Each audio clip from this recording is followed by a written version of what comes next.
आरक्षण बचाने के लिए दिल्ली के रामलीला मैदान से ये भीड़ जो है वो इंदिरा गांधी स्टेडियम में शिफ्ट हो गई है। शायद सरकार डर रही है इसी की वजह से। और चंद्रशेखर आज़ाद जी के समर्थन में ये देखिए हुजूम कितना बड़ा आया हुआ है। एक हमारे साथ एक शख्स हैं, इनका क्या मानना है, बातचीत कर रहे हैं। क्या नाम पड़ेगा? मेरा नाम है पूर्व सांसद राजबब्बर से देहात प्रतिनिधि पश्चिमी उत्तर प्रदेश अध्यक्ष गजेंद्र सिंह उर्फ बाहुबली। चंद्रशेखर के समर्थन। बोरकुल साहब, कंधे से कंधा, जहाँ चंद्रशेखर भाई का पसीना गिरेगा वहाँ भाऊ का खून गिरेगा। क्यों? यही तो कहते हैं, जले को आग कहते हैं, बुझे को रात कहते हैं। बस समझ जाओ उससे आगे क्या कहते हैं। जिसका जलवा कायम है उसका नाम चंद्रशेखर रावण है। जलवा कैसे?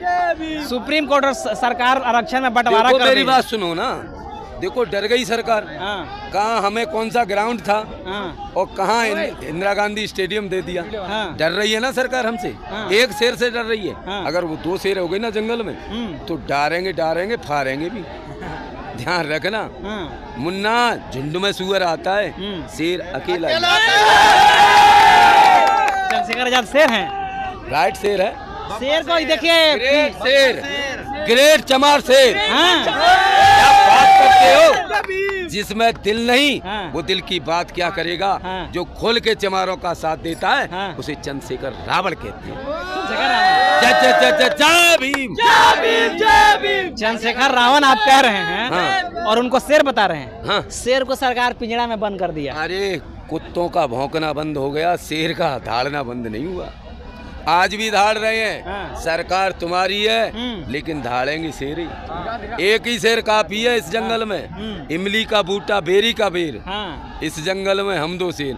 जब हुआ झगड़ा तो रह गए अकेले शेर, है ना। That's all. और आगे पूछिए, क्या पूछना चाहती हूँ संविधान के बारे में। संविधान बाबा साहब ने जो लिखा था सबकी बराबरी के लिए लिखा था। लेकिन आरक्षण बंटवारा कर रहा है, सही तो कर रहा है। कौन? सुप्रीम कोर्ट, सरकार कर रही है। सरकार क्या जानती है इसमें? आरक्षण में क्या जानती है? बाबा साहब ने जो संविधान लिखा है उसमें छेड़छाड़ क्यों कर रही है? चंद्रशेखर भाई जो लड़ रहे हैं आरक्षण के लिए, क्यों लड़ रहे हैं? क्यों? यही तो हम आपको पूछ रहे हैं। मीडिया ये बताओ कि मोदी की इतनी वाहवाही क्यों करती है? कभी इंटरव्यू पे मोदी जी बैठे हैं क्या? बैठा लो पहले डिबेट पे, हम बैठेंगे उनके सामने। पूर्व सांसद राजबब्बर से देहात प्रतिनिधि गजेंद्र बाहु इद्दा पैक और फिर लगाएगा चेक और फिर पिएगा पैक, तब बैठेगा मोदी जी के सामने। मोदी जी वो तो कह रहे हैं कि जो चमार जो पढ़ा लिखा नहीं वो राहुल को बता रहा है पप्पू। अब बाबा कैसे कहने लग गया? अरे बताओ आने वाले समय में। खैर नहीं, 2027 में ढेर नहीं, ध्यान रखना 2027 में यूपी से परिवर्तन होने जा रहा है। पहले बाबा को उठाएंगे फिर मोदी को भगाएंगे। जय भीम। आप कह रहे हैं चंद्रशेखर आजाद जो है वो चमारों की लड़ाई लड़ रहे हैं, सब कौम की लड़ाई। लेकिन मेरी सवाल ले लीजिए, सवाल ले लीजिए।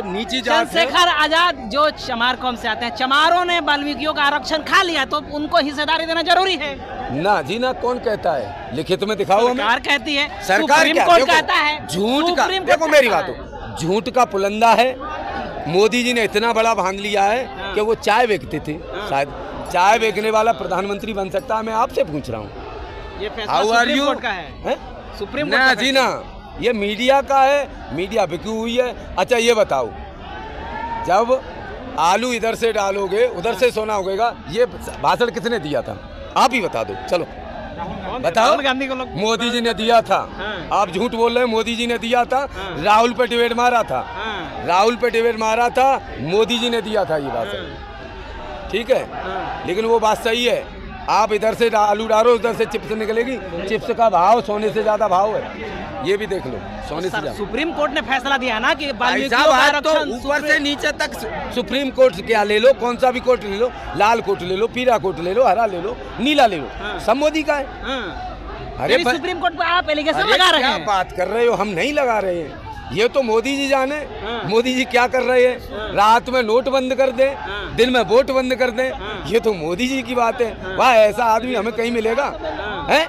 अरे क्या माता बहनों का विश्वास था अपने पतियों पे, वो पतियों का विश्वास ही हो गया। क्यों कि नोटों को कोई नोट निकल आए, यानी कि अब कहाँ से नोट निकल आए? तुम तो कहती थी नोट नहीं है। जब नोटबंदी हुई तो सारे नोट बेईमान भी बना दिया और ईमानदार ऐसे बना दिया कि उनके खाते खुलवा करोड़ों रुपए कमा गए। और वो थे भोरी बेचारे गांव की औरतें, वो बेचारी बाई में लगी रही वोट देने में, और वोट दिए कि 15 लाख का लालच था। क्यों कि औरतें भोरी होती हैं, तो उसका नाजायज फायदा उठा ले गए मोदी। फिर दूसरी बार में हिंदू मुस्लिम पर लड़ गए मोदी जी। अरे राजनीति कहती है राजनीति की तरह से, हम भाई भाइयों को लड़ा करके राजनीति फूट डालोगे, लूट राजनीति करोगे, ये कितने दिन चलेगी? फिर आप राम मंदिर पर आ गए। ये मुद्दा क्या है? ये राजनीति है। अब आ गए कन्हैया पे, अब कन्हैया को बांटो। सपा वाले अपनी तरफ खींच रहे हैं, बीजेपी वाले कह रहे हैं हम बनाएंगे भव्य मंदिर। अबे भैया जो बताओ, ये गरीब मजदूर किसान राम मंदिर भालो, ये गरीब मजदूर किसान जो है, जो बताओ ना, ये हमें रोजी रोटी दे देगा क्या? आप ही बताओ। आप मीडिया वाले, मिलता है रोजगार? क्या मिलता है? हम भीख मांगने बैठ जाए मंदिर पे? हम गरीब लोग भीख मांगने क्यों? कि भीख लायक भी नहीं छोड़े आपने? क्या रोजगार है? नहीं, बच्चे पढ़ा, जिन लोगों पे बच्चे हैं उन्हें पूछो खच्चे की। नीचे से ऊपर दोनों सरकार में जो बैठे हैं मुख्यमंत्री और प्रधानमंत्री, उन पे बच्चे नहीं है, उन्हें पता नहीं है चड्डी बनाने का खर्चा क्या है, रोटी खाने के लिए निवाला नहीं है, पढ़ने के लिए पैसा नहीं है, रोजगार है नहीं, और आप बढ़ाई करते हो मोदी जी की। मैं तो कहता हूँ धन्य मोदी जी, अब 5 साल और आइए, क्योंकि हमारे गरीबों की आंखें खुल जाएंगी। मोदी जी की वजह से है, और क्या नहीं? डिजिटल इंडिया बनेगा जब गरीब मर जाएगा, इसका खून चुस जाएगा। जब रह जाएंगे बड़े अंडानी अम्बानी जैसे लोग, तब डिजिटल इंडिया बनेगा। क्यों कि हम तो भाई नहाते नहीं। मोदी जी से बेहतर है चंद्रशेखर। अरे क्या बैठा रहो ना डिबेट पे, आप बेहतर की बात करते हो। हम तो जो कहते हैं 100 में से 1 से 4। मोदी से आगे है चंद्रशेखर और रावण। सब पे भारी, सब पे भारी, एक शेर ही काफी है मेरा। इसे कहते हैं बब्बर शेर। बाहु इज द बैक, जैसे ही चंद्रशेखर रावण बैक। जिस दिन पलटा मारेगा सबको उलट पुलट मारेगा। उलट पुलट? हाँ, ध्यान रखना भैया, ये भीम आर्मी है। जब सेना बाजेगी टक टक टक टक टक, और खट सीधा नीचे तो ऊपर तक सरकार गिरा जाएगी।